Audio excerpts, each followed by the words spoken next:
Hey everyone, in today's video, we're going to be talking about an often overlooked topic around taking required minimum distributions from your tax-deferred accounts.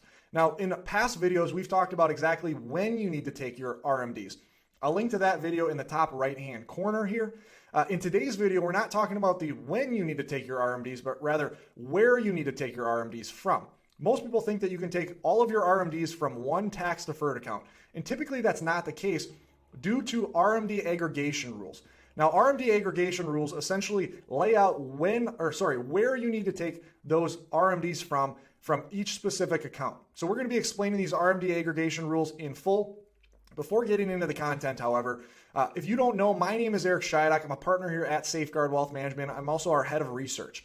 Now, if this is your first time watching our Safeguard Wealth Management YouTube channel, or maybe you've watched a few of our videos already, make sure you hit the subscribe button, hit the notification bell. We're releasing videos on a weekly basis. We have a library already. I highly recommend you going back and seeing some of the past videos that we've released, as well as going into 2022. We plan to keep releasing videos, keep releasing the content that many of you guys love. Okay, so let's get into the content. I want to take you to a story that we had with someone that actually reached out from YouTube earlier this year, okay, a little bit earlier in the fall. John and Beth. Now, John and Beth are turning 72 this year, so they're supposed to be taking their RMDs, their very first RMD. Now, they're currently working with a different advisor, and their advisor basically said that they could take all of their RMDs from one account. And because of the RMD aggregation rules, this is going to lead into some problems. So let's go into their situation. So their RMD situation is laid out on the screen here. Now, they have essentially three different tax-deferred types of accounts that they're going to be having to aggregate differently. Okay, and we'll talk through the aggregation rules as we go through, but understanding their situation, I think, is going to help you understand these aggregation rules. So first off, John has a 401k, and Beth has a 403b. So these were plans that were through their past employers. Now, they've been retired for a few years, but have kept those plans at their past employers. I'll talk about why here in a sec. They also have some IRAs, traditional IRAs, with their current advisor. So from John's 401k, he's set to have to take $37,400 in an RMD. In their IRAs, they're having to take $21,000 in aggregate in RMDs. And Beth is having to take $16,800 in RMDs. Okay, so their total RMD for this very first year of having to take RMDs is $75,200. Now, they started watching a bunch of our Roth conversion videos. A lot of this RMD is money that they don't need. And so they're really trying to figure out how to deal with these RMD issues once they start. Now, on a separate note, it's very important to deal with RMD issues well before they start. If you're trying to deal with them when they've already started, it's much more difficult to. You're kind of running after a situation that's really running away. Okay, so here's what their logic was for taking their RMDs, and their advisor said this was completely fine. Okay, the reason they've kept their 401k plan and their 403b plan at their past employers was because those plans have some fairly low fees. Their current advisor, and they like their current advisor for the most part, but their current advisor charges quite a bit. Okay, they charge a little bit over 1% to manage their money. And so they were looking at their situation and thinking, okay, I have lower fees here on these two separate company plans. So what I want to do is I want to take this full RMD from the IRAs that I have with my current advisor. That way, I'm not paying that high fee on the $75,200 that I have to take out versus taking them out of 403b and 401k. Obviously, that would be lowering those balances, and those have lower fees. And so John and Beth's logic for taking RMDs was, let's take it from our IRAs with our current advisor. And unfortunately, this breaks aggregation rules. Okay, each of these plans, each of these tax-deferred accounts has separate aggregation rules, and you can't overlap and take them all from one account. So here's the issue that they're going to have. And again, we'll get into those aggregation rules here in a sec. But they have to take the RMD from John's 401k separately. They can't take it out of their IRAs. Same thing with Beth's 403b. They have to take that separately. Okay, so John's RMD from his 401k was supposed to be, what was it, $37,400? Yep, $37,400. And if we remember, if you mistake your RMD, there is a 50% penalty for doing so. So if you have to take a $10,000 RMD and you only take a $5,000 RMD, you miscalculated your RMD by $5,000. And so you're going to face a 50% tax penalty. You're going to lose 50% of that mistaken RMD to a tax penalty. And so John and Beth, for John's 401k, they're facing an $18,700 tax penalty. For Beth's 401k, they're facing a $16,000, or they're facing an $8,400 penalty because her RMD was supposed to be $16,800. So there's two things that they can do. Okay, as they move towards the end of the year, if they don't take their proper RMDs, these are the tax penalties they are going to face.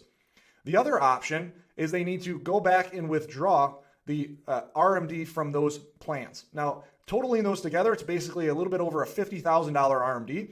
So remember, that's $50,000. Their current RMD of $75,000 was distributions that they didn't even need. So now they're having to take a $50,000 additional distribution because they messed up these RMD rules. And this $50,000 additional distribution, again, is going to be additional income that they don't need. So they're seeing their tax situation this year really having a wrench thrown into it. Now they took these RMDs earlier in the year. So we'll talk about something in a sec that you have 60 days to basically re-put that money back within the account and reverse that distribution, but they were outside of this 60-day rule. Okay. So let's quickly go through these aggregation rules, and we'll show examples here afterwards to really kind of make sure they're as clear as possible. So you cannot aggregate your RMDs and take them all from one account if you have different account types. Okay, so if you have all traditional IRAs, you can aggregate those together and take them from one account, but you can't if you have separate tax-deferred account types. So separate RMDs must be taken from traditional IRAs. Okay, now you can aggregate together all those traditional IRAs, but you need to make a separate RMD payment distribution from those IRAs together. Company plans, okay, let's say you have a 401k, a solo 401k, a Roth 401k maybe, those must be each taken separately. So if you have two 401ks, you need to take distributions separately from each of those accounts. You can't aggregate together company plans. And then 403bs as a group need to be taken separately, but you can aggregate together 403bs if you have two 403bs. Okay, and remember, there's a 50% penalty for miscalculating your RMD. Okay, so you don't want to miss the RMD payment because, again, that's a pretty hefty penalty.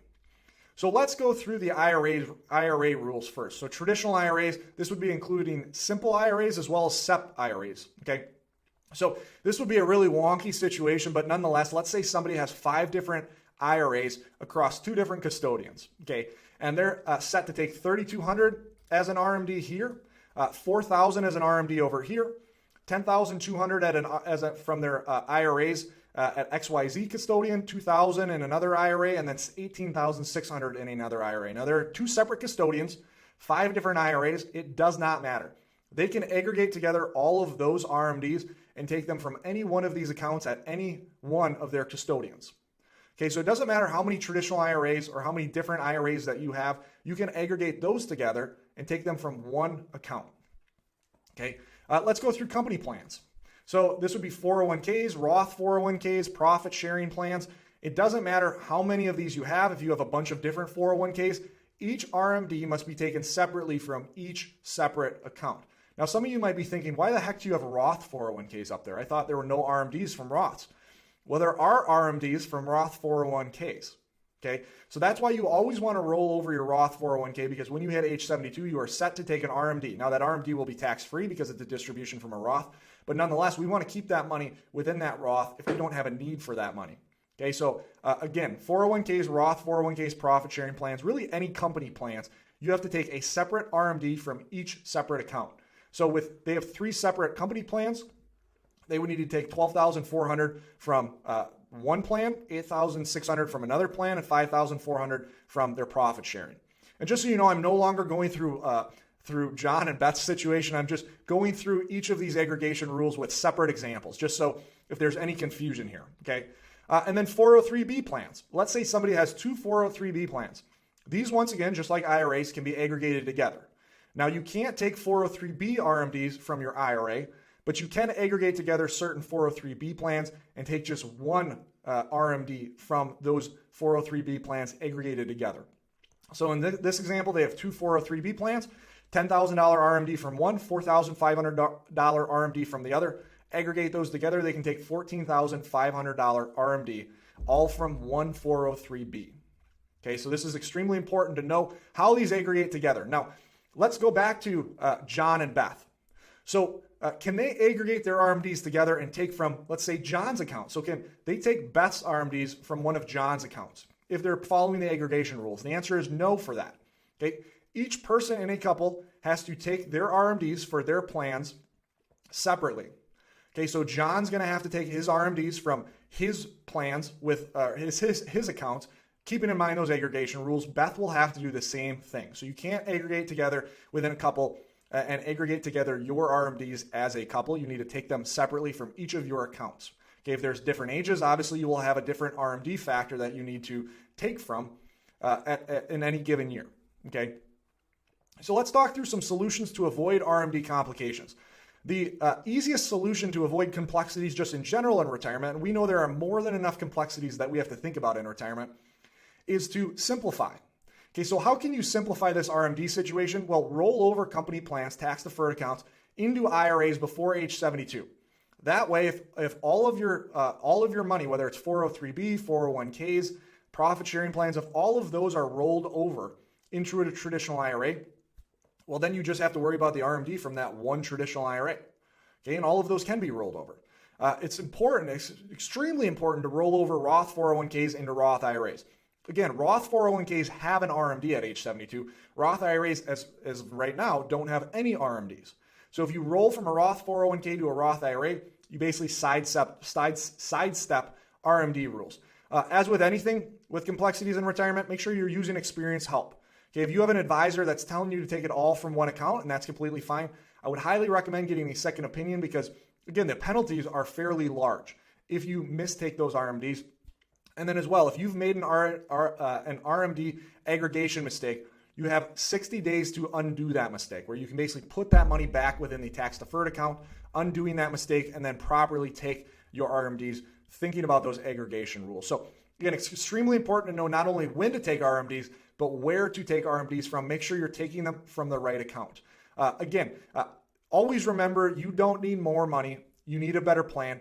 Thanks for watching. Hit the subscribe button if you like this video, if you want to be notified of future content, and we will see you in the next video. Thanks for watching. Have a great rest of the day.